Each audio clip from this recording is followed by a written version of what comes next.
ഞാൻ ഈ കൊടുത്തേക്കുന്ന വീഡിയോ എന്ന് പറഞ്ഞാൽ നമ്മുടെ ഇന്ത്യൻ പ്രസിഡന്റ് വരുന്ന വീഡിയോ ആണ്. എനിക്ക് ഇത് സംഭവം കറക്റ്റ് അറിയത്തില്ല. ഇവര് കുറേ വീഡിയോസ് ഞാൻ കണ്ടിട്ടുണ്ട്. കുറേ അവാർഡ് പോലെ ഈ ഓടുന്നവർക്കും ചാടുന്നവർക്കും ഒക്കെ ഈ എന്തോ മറ്റേ സർട്ടിഫിക്കറ്റ് വേൾഡ് റെക്കോർഡൊക്കെ എന്തോ കൊടുക്കുന്ന ഒരു സംഭവം. എന്നിട്ട് പ്രസിഡന്റാന്ന് പറയുന്നു.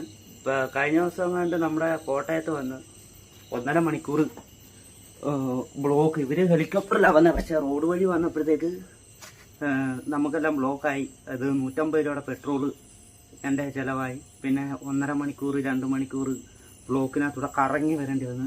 ആകാശം വഴി കണ്ടാണ് ഇവർ വന്നത്. പക്ഷെ പോലീസുകാരെല്ലാം നമ്മളെ ആ വഴി വിട്ടില്ല, അങ്ങനെ ഇതാക്കി. പക്ഷേ ഈ പ്രസിഡന്റ് എന്ന് പറയുമ്പം അമേരിക്കയിലെ മറ്റേ ട്രംപിൻ്റെ കൂട്ടുള്ള അതേ പവറുള്ള ആയിരിക്കും. പക്ഷെ എന്തൊക്കെ പറഞ്ഞാലും ഇപ്പം ഇന്ത്യയുടെ അവസ്ഥ എന്ന് പറഞ്ഞാൽ കാശ്മീർ അതേപോലെ കുറേ ഭാഗങ്ങളെല്ലാം പോയി. അപ്പം ഇവര് മോദി അതേപോലെ പ്രസിഡന്റ് ഇവരെല്ലാം ഉണ്ടായിട്ട് എന്താണ് പ്രയോജനം? ഇത് ഇവരുടെ വിദ്യാഭ്യാസം കൊണ്ട് പ്രസിഡന്റ് ആകുന്നതാണ്, അത് നാട്ടുകാർ വോട്ട് ചെയ്തിട്ട് പ്രസിഡന്റ് ആക്കുന്നതാണ്. വന്നപ്പം രാജാവിനെ പോലാണ് വരുന്നത്.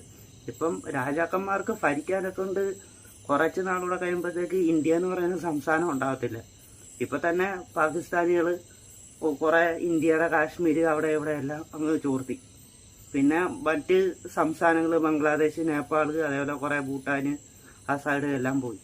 ഇനി വരുമ്പോഴത്തേക്ക് കേരളത്തിൻ്റെ തുഞ്ച് മാത്രമേ ആവുള്ളൂ. അപ്പം പ്രസിഡന്റുമാർക്കും പ്രൈം മിനിസ്റ്റർമാർക്കും അല്ലെങ്കിൽ ഏത് മിനിസ്റ്റർമാർക്കും ഇവിടെ ഭരിക്കാനെ കൊണ്ട് ഉള്ള ഇതുണ്ടാകത്തില്ല. രാജാവിനെ പോലെ വന്നിട്ടെന്താ കാര്യം?